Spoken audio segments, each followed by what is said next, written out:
গেল বছরের ৫ জুলাই ছিল শুক্রবার। এদিন সরকারি চাকরিতে কোটা সংস্কার আন্দোলনকারীরা সারা দেশে অনলাইন এবং অফলাইনে জনসংযোগ এবং সমন্বয় কর্মসূচি বাস্তবায়ন করেন। তবে দিন শেষে রাতে উত্তেজনা ছড়িয়ে পড়ে ঢাকা বিশ্ববিদ্যালয়ে।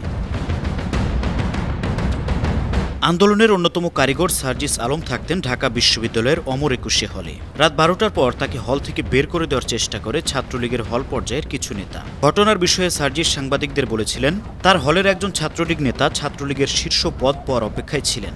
সেই নেতা সার্জিসের রুমমেটকে বলেছেন সার্জিস যেন হল ছেড়ে চলে যান। সংগঠনের শীর্ষ পর্যায় থেকে এই নির্দেশনা এসেছে।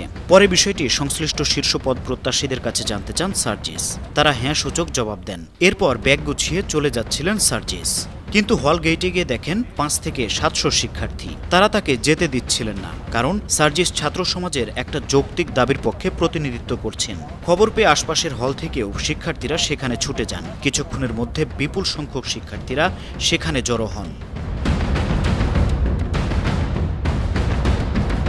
ওই রাতে ডক্টর মোহাম্মদ শহীদুল্লাহ হল এবং জাতির জনক বঙ্গবন্ধু শেখ মুজিবুর রহমান হলের একাধিক শিক্ষার্থী মধ্যরাতে গণমাধ্যমে ফোন করে অভিযোগ করেন তাদেরকে অমর একুশে হলের দিকে যেতে বাধা দেওয়া হয়েছে। হল শাখা ছাত্রলীগের শীর্ষ পদ প্রত্যাশী কিছু নেতা একাজ করেছেন। এ ব্যাপারে ছাত্রলীগের কেন্দ্রীয় সভাপতি সাদ্দাম হোসেন বলেছিলেন, এ ধরনের কর্মকাণ্ডে সংগঠনের নেতাকর্মীদের যুক্ত হওয়ার সুযোগ নেই। পরিস্থিতি উত্তপ্ত হয়ে পড়লে এক পর্যায়ে ছাত্রলীগের শীর্ষ পর্যায় থেকে সার্জিসের কাছে জানতে চাওয়া হয় কে বা কারা তার সঙ্গে এই কাজ করেছেন। ঘটনা খুলে বলেন সার্জিস।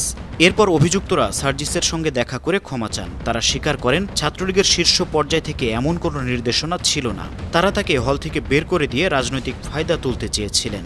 ইতোমধ্যে একুশে হলের প্রাধ্যক্ষ ইশতিয়াক মঈন সৈয়দ হলে যান। তিনি সার্জিসকে কক্ষে তুলে দেন।